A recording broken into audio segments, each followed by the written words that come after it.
Say for yourself. Mr. Manager, your investors. Sir, how do you feel? I received a call from an investor in Aspen who said he had heard that Bernie was arrested. I was like in shock, like non-believing shock. And I thought he couldn't possibly have, this isn't true. It's impossible to be true. Michael, Bernie Madoff, I said he died. In a nanosecond, he died. Was arrested. I said, oh no, and then another nanosecond, sex crime or some, for stock fraud. In an instant, as with everybody else, you see everything just gone. If it's too good to be true, it probably is. That phrase, it's not just an old adage your grandma stitched into a pillow. It's the tagline of the single greatest financial betrayal in modern history. And no, I'm not talking about Fire Festival or Elizabeth Holmes's whisper voice startup fraud.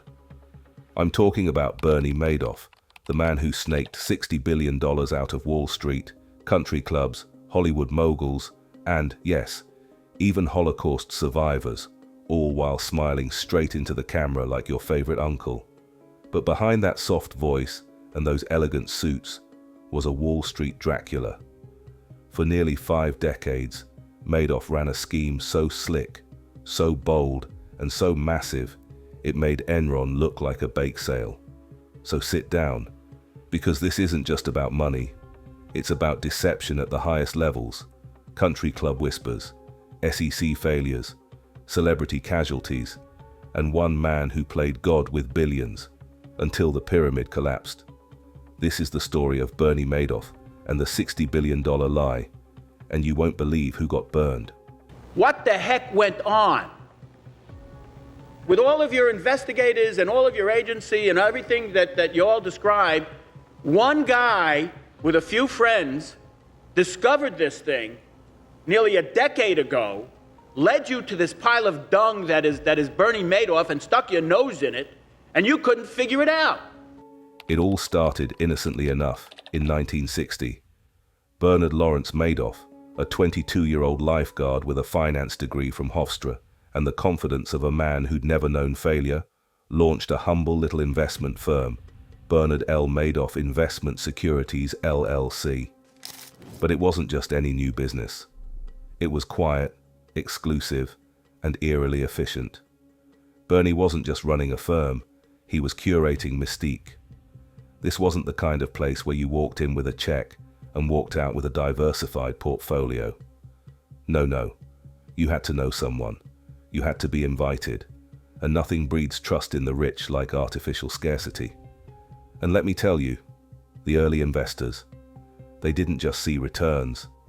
They saw miracles, double-digit gains, year after year, rain or shine, market crash or market boom. Bernie's fund, always up, always. Which, red flag, right? To you and me maybe, but to the elites, it was divine intervention. What is interesting is that from the very beginning, there was no secret formula, no proprietary trading strategy, and definitely no actual investing. Bernie wasn't trading stocks. He was just depositing the money from new investors into his Chase account and using it to pay returns to the old ones. Wash, rinse, repeat. That's a Ponzi scheme, buds. And no one was wiser. I can't explain why. On the face of it, if an investment advisor services more than 15 clients, 15 or more clients, it is supposed to register. He had 3,200. 3,200 seems to me more than 15. To be more than 15, yes. And you assured us, big shot, that we were fine, we were just investors, when you knew damn well we weren't. And it's all your fault, Bernie. Damn you, it's your fault. Because we asked you, should we be registered? Should we get registered? We were willing to do it. We were willing to pay any lawyer, any fee. And you said, no. But how did he get away with it for nearly 50 years? Here's where it gets darker. Madoff was no back-alley con man. He was Wall Street royalty. He chaired the NASDAQ. He had connections at the SEC. He played golf with politicians. His sons worked in his legit brokerage firm, which, by the way, was located on a completely different floor of the same building as his Ponzi operation. That's right, the fraud was literally downstairs. He created a bifurcated empire. Upstairs, the public-facing brokerage, suits, monitors, CNBC on loop. Downstairs, a fake office, a few printers, and a pile of forged trade confirmations. Literally, he used a dot matrix printer to generate fake stock statements for clients, like it was 1987, and nobody questioned it. The man would print out fake monthly statements after the month ended, choosing random trades that never happened and plugging them in retroactively. His clients would see names like IBM, Apple, or Google on their statements and assume Bernie was some kind of clairvoyant, when in reality, he was making it all up with a ruler and whiteout. And then came the celebrities. Because of course, where there's money and exclusivity, there are celebrities sniffing around like moths to a tax write-off. Let's talk victims. Steven Spielberg. Yep, that's Spielberg, invested through his charitable foundation. E.T. phoned home and Madoff picked up. Kevin Bacon and Kira Sedgwick, nearly wiped out. The Footloose money, gone. Elie Wiesel, Nobel Peace Prize winner and Holocaust survivor, called Madoff a psychopath after his foundation lost everything. Zsa Zsa Gabor. Yes, even old Hollywood royalty got. Even Jeffrey Katzenberg, Mort Zuckerman, and Larry King had Madoff money tangled in their portfolios. The scandal was like a red carpet of shattered trust. And yet, while his victims were sipping champagne and bragging about steady returns, a whistleblower was screaming into the void. Did you know where that money was going? No. Had you ever heard the name Bernard Madoff? No. Not at that time, no. Not at that time. Enter Harry Markopolos. This guy, a risk analyst and mathematical vigilante, had been ringing the SEC's doorbell since 1999, saying Madoff's returns were statistically impossible. Markopolos laid out the math, the logic, the glaring red flags, but the SEC repeatedly dropped the ball. Investigations were half-hearted, questions went unanswered, and the system that was supposed to protect investors failed spectacularly. Why? Some say regulatory incompetence. Others suspect something darker, a culture too cozy with Wall Street titans, where probing too hard meant biting the hand that feeds. The SEC's inability to act on Markopolos' warnings wasn't just negligence, it was a catastrophic failure of justice. So there was a steady flow of letters. It wasn't just Markopolos. Yes, I think it is clear that there were letters, and it is also clear that the SEC did look at him. What is not clear is why the SEC was unable to conclude that he was conducting the Ponzi scheme we now know he was conducting. All Ponzi schemes eventually collapse. Madoff's empire too came crashing down in late 2008 when the global financial crisis triggered a flood of redemption requests. Bernie simply couldn't keep up the illusion anymore. His sons, allegedly unaware or unwilling to confront the truth, confronted him, and Bernie confessed. The $60 billion had vanished like smoke. The fallout was brutal. Thousands of investors lost life savings, pensions, and legacies. Charitable foundations evaporated overnight. Families faced ruin. Some victims ended their own lives. Others spent years clawing through bankruptcy and legal battles. Madoff was arrested, charged, and sentenced to 150 years in prison. But that was just the beginning of a darker reckoning. It's worth breaking down exactly how the world's largest Ponzi scheme managed to survive so long. Madoff's fund promised steady, reliable returns, something most hedge funds and mutual funds can't guarantee. That was the bait. The promise of stability in the wild storm of markets attracted wealthy investors, hungry for safe havens. What his clients didn't know was that Madoff was not investing their money. Instead, he deposited incoming funds into a single bank account, then fabricated trading records showing impossible but steady gains. He created an aura of exclusivity by taking on only select clients, cultivating an image of a safe bet reserved for the elite. Word of mouth became his primary marketing tool. If the insiders trusted Bernie, others wanted in. He also relied heavily on trust and social proof. Many investors were referred by friends or family already involved, which discouraged scrutiny. After all, if your billionaire buddy is making consistent money here, why question it? Bernie and his team generated fake monthly statements on dot matrix printers, painstakingly fabricated to appear legitimate. The statements included fictitious trades, phantom dividends, and made-up market fluctuations that matched overall market trends but were impossibly consistent. It was a house of cards propped up by human psychology, fear of missing out, herd mentality, and trust in a man who'd mastered the illusion of credibility. The Securities and Exchange Commission was supposed to protect investors, but in Madoff's case, the SEC was more like a malfunctioning smoke alarm.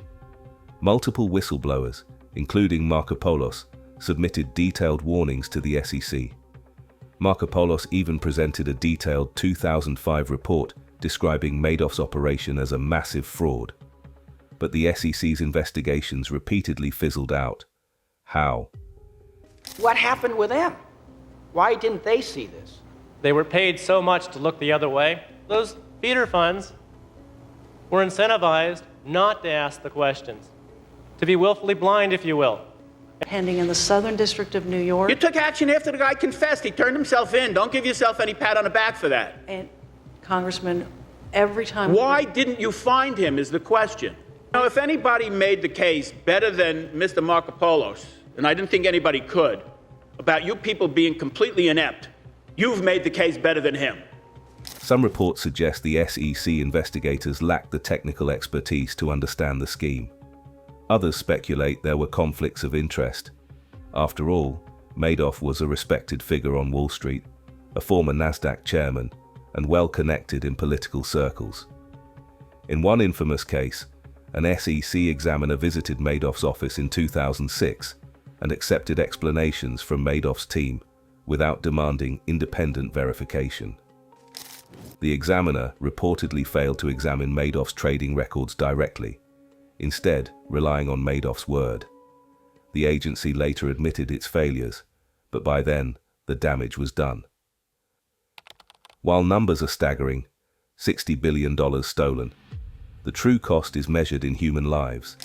Some investors were charities that supported cancer research, arts foundations, and educational programs, wiped out overnight. Many elderly individuals lost their entire retirement savings. Families who believed their financial futures were secure were suddenly thrown into financial despair. The psychological toll was enormous. Several victims took their own lives, unable to bear the shame and loss. Others faced years of bankruptcy, legal battles, and personal hardship. The community impact rippled beyond Wall Street, shattering trust in financial institutions and fueling cynicism toward wealth and power. Bernie's sons, Mark and Andrew Madoff, worked in the allegedly legitimate brokerage division. After the scandal broke, both claimed ignorance of the Ponzi operation. But suspicions lingered. Investigations revealed the sons had benefited financially from the scheme and had avoided redemption requests suspiciously close to the collapse. Andrew Madoff died in 2014 from cancer, still vehemently denying knowledge. Mark Madoff tragically committed suicide in 2010, overwhelmed by guilt and public scrutiny. Their ultimate fates add another layer of tragedy to this story. Sons destroyed by their father's deceit. In the years after Madoff's arrest, a massive effort to claw back lost funds began. Irving Picard, the court-appointed trustee, has recovered billions through lawsuits against investors who had profited from the scheme, and banks who ignored warning signs. The legal wrangling continues. Some investors have received partial compensation, but many will never see their money again. Bernie Madoff died in prison in 2021, but his story lingers, a grim monument to greed, arrogance, and systemic failure. An extensive and exclusive recent analysis shows that over 800 Ponzi schemes were uncovered between 2008 and 2018, and in spite of warnings and increased scrutiny from regulators, they continued to appear and flourish. After each heartbreaking scheme unravels, there is public outrage, outright indignation, calls for more regulation and scrutiny. Then everyone returns to status quo and the creeps come out at night again, launching new exciting investments with fantastic returns, and more customers invest yet again. Perhaps victims are not really gullible. Perhaps they know these are Ponzi's and choose to willingly take on the risk for the potential of reaping a bountiful harvest. If one could ask those who luckily got their funds out of Madoff's scheme before it collapsed, they might have extolled the virtue of their brilliant market-making acumen, boasting to all and sundry about how much money they made.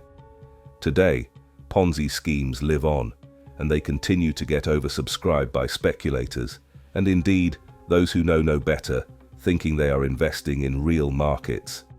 One thing is for sure, as SEC regulations tighten and law enforcement keeps an eagle eye on financial institutions, criminal organizations will continue to evolve and find loopholes to perpetrate their crime. But more importantly, the human desire to get ahead and the insatiable stranglehold of greed will all but guarantee that there will be more customers looking to invest, and there will be yet another Bernie Madoff willing to indulge them. Bernie Madoff's story is not just a cautionary tale, it's a mirror held up to a system riddled with cracks.